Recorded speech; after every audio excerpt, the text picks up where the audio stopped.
ಯೋऽन्तಃ ಪ್ರವಿಶ್ಯ ಮಮ ವಾಚಮಿಮಾಂ ಪ್ರಸುಪ್ತಾಂ ಸಂಜೀವಯತ್ಯ किल शक्तिधरस्वधाम्ना अन्यांशस्तचरणश्रवणत्वगादीन् प्राणान्नमो भगवते पुरुषाय तुभ्यं. हरिः ओं. हयग्रीव हयग्रीव हयग्रीव. जन्म कर्म वयो रूप विद्या ऐश्वर्य धनादिभिः यद्यस्य न भवेस्तंभ तत्र अयं मदनुग्रहः. ಅಂದರೆ ಮನುಷ್ಯನಾಗಿ ಹುಟ್ಟಿದ ಬಳಿಕ ಕುಲೀನತೆ, ಕರ್ಮ, ವಯಸ್ಸು, ರೂಪ, ವಿದ್ಯೆ, ಐಶ್ವರ್ಯ, ಸಂಪತ್ತು ಇತ್ಯಾದಿಗಳಿಂದ ಅಹಂಕಾರ ಬಾರದಿದ್ದರೆ ನನ್ನ ಅನುಗ್ರಹಕ್ಕೆ ಪಾತ್ರನಾಗಿದ್ದಾನೆ ಎಂದು ತಿಳಿಯಬೇಕು ಎಂಬುದು ಇದರ ಅರ್ಥ. ಈ ಒಂದು ಸುವಿಚಾರ ಶಾಸ್ತ್ರದಲ್ಲಿ ಭಗವಂತನಿಂದ ಉಪದೇಶಿಸಲ್ಪಟ್ಟಂತಹ ಮಾತಾಗಿದೆ. ಭಗವಂತ ಹೇಳ್ತಾ ಇದ್ದಾನೆ, ಒಬ್ಬ ವ್ಯಕ್ತಿಯಲ್ಲಿ ಈ ಎಲ್ಲ ಅಂಶಗಳು ಅಂದರೆ ಉತ್ತಮ ಕುಲದಲ್ಲಿ ಜನಿಸಿರುವುದು ಕುಲೀನತೆ, ಉತ್ತಮವಾದಂತಹ ಕರ್ಮ, ವಯಸ್ಸು ಅಂದರೆ ಯುವ ಅವಸ್ಥೆ, ಹಾಗೂ ರೂಪ, ಒಳ್ಳೆಯ ವಿದ್ಯೆ, ಸಂಪತ್ತು ಇವೆಲ್ಲವುಗಳು ಇದ್ದಾಗ ಸಹಜವಾಗಿಯೇ ಆ ವ್ಯಕ್ತಿ ತಪ್ಪು ಮಾರ್ಗದಲ್ಲಿ ಹೋಗ್ತಾನೆ. ಯಾಕೆಂದರೆ ಈ ಎಲ್ಲ ಅಂಶಗಳು ಇದ್ದುದರಿಂದ ಆತನಲ್ಲಿ ಅಹಂಕಾರ ಬರುತ್ತದೆ. ಆ ಅಹಂಕಾರದಿಂದಾಗಿ ತಪ್ಪು ಮಾರ್ಗದಲ್ಲಿ ಹೋಗಿ ಮಾಡಬಾರದ ಕರ್ಮಗಳನ್ನು ಮಾಡ್ತಾ ಅನ್ಯಾಯ, ಮೋಸ, ವಂಚನೆ ಈ ರೀತಿಯ ಚಟುವಟಿಕೆಯಲ್ಲಿಯೇ ತೊಡಗ್ತಾನೆ. ಪ್ರಾಯಶಃ ಈ ಒಂದು ಸುವಿಚಾರದ ಶಾಸ್ತ್ರದ ಮಾತೆ ಆಧಾರವಾಗಿಟ್ಟುಕೊಂಡು ಸಂಸ್ಕೃತದ ಪ್ರಸಿದ್ಧ ಕವಿಯಾಗಿರುವಂತಹ ಬಾಣಭಟ್ಟ ತನ್ನ ಕಾದಂಬರಿ ಅನ್ನುವಂಥ ಗ್ರಂಥದಲ್ಲಿ ಇದೇ ರೀತಿಯ ಒಂದು ಮಾತನ್ನು ಹೇಳ್ತಾನೆ. ಗರ್ಭೇಶ್ವರತ್ವಂ ಅಭಿನವ ಯೌವನತ್ವಂ ಅಪ್ರತಿಮ ರೂಪತ್ವಂ ಅಮಾನುಷ ಶಕ್ತಿತ್ವಂ ಚ ಇತಿ ಮಹತೀಯಂ ಖಲು ಅನರ್ಥ ಪರಂಪರಾ ಸರ್ವ ಅವಿನಯಾನಾಂ ಏಕೈಕಂ ಅಪಿ ಏಷಾಂ ಆಯತನಂ ಕಿಮುತ ಸಮವಾಯಃ ಎಂಬುದಾಗಿ ಹೇಳಿದ್ದಾನೆ. ಅಂದರೆ 4 ಅಂಶಗಳನ್ನು ಆತ ಹೇಳ್ತಾನೆ. ಆಗರ್ಭ ಶ್ರೀಮಂತಿಕೆ, ಯೌವನ, ಉತ್ತಮವಾದಂಥ ಆಕರ್ಷಕ ರೂಪ ಹಾಗೂ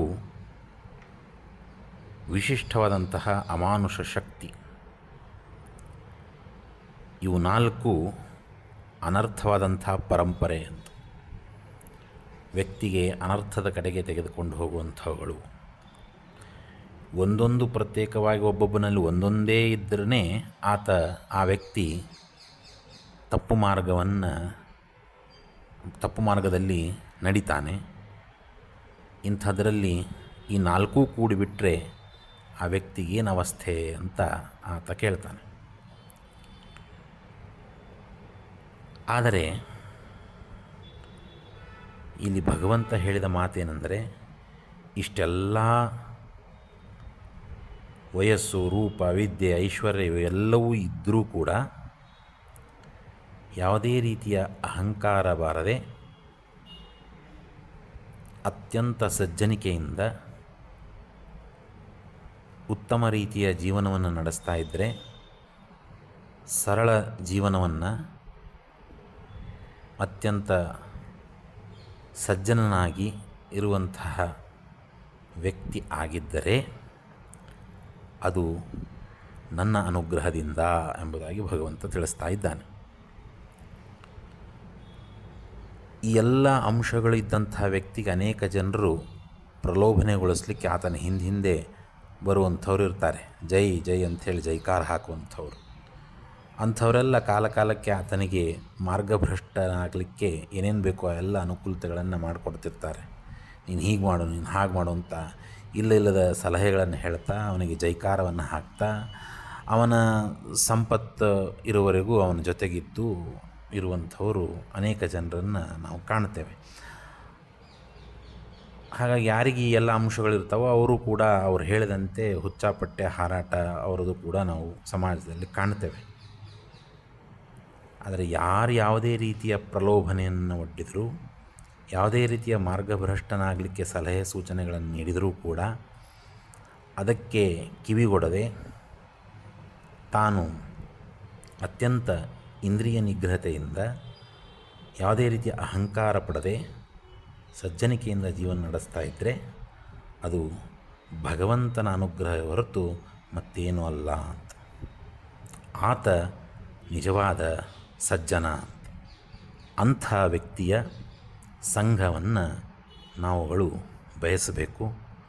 ಅಂತಹ ಸಜ್ಜನರ ಸಂಘ ಆಯಿತು ಅಂತಂದರೆ ಆಗ ದಾಸರು ಹೇಳಿದಂತೆ ಸಂಘವಾಗಲಿ ಸಾಧು ಸಂಘವಾಗಲಿ, ಸಂಘದಿಂದ ಲಿಂಗದೇಹ ಭಂಗವಾಗಲಿ ಅನ್ನುವಂತೆ ನಮ್ಮ ಲಿಂಗದೇಹ ಭಂಗವಾಗಲಿಕ್ಕೆ ಸಾಧ್ಯ ಆಗ್ತದೆ. ಹಾಗಾಗಿ ಇಂತಹ ಸಜ್ಜನರನ್ನು ಹುಡುಕಿಕೊಂಡು ನಾವು ಅವರ ಸಂಘವನ್ನು ಮಾಡಲಿಕ್ಕೆ ಬಯಸಬೇಕು. ಅಂತಹ ಭಗವಂತನ ಅನುಗ್ರಹಕ್ಕೆ ಪಾತ್ರರಾದಂತಹ ಸಜ್ಜನರು ನಿಜವಾದ ಸಜ್ಜನರು ಅಂತ ಇಲ್ಲಿ ಶಾಸ್ತ್ರ ತಿಳಿಸಿಕೊಡ್ತಾ ಇದೆ. ಹಾಗೆ ಅಂಥವರ ಸಂಘ ನಮಗೆ ಆಗಲಿ, ಭಗವಂತನ ಅನುಗ್ರಹಕ್ಕೆ ನಾವು ಕೂಡ ಪಾತ್ರರಾಗೋಣ ಅಂತ ಹೇಳ್ತಾ ಭಾರತೀಯ ರಮಣ ಮುಖ್ಯ ಪ್ರಾಣಾಂತರ್ಗತ ಶ್ರೀಕೃಷ್ಣ ಅರ್ಪಣಮಸ್ತು. ನಮಸ್ಕಾರ.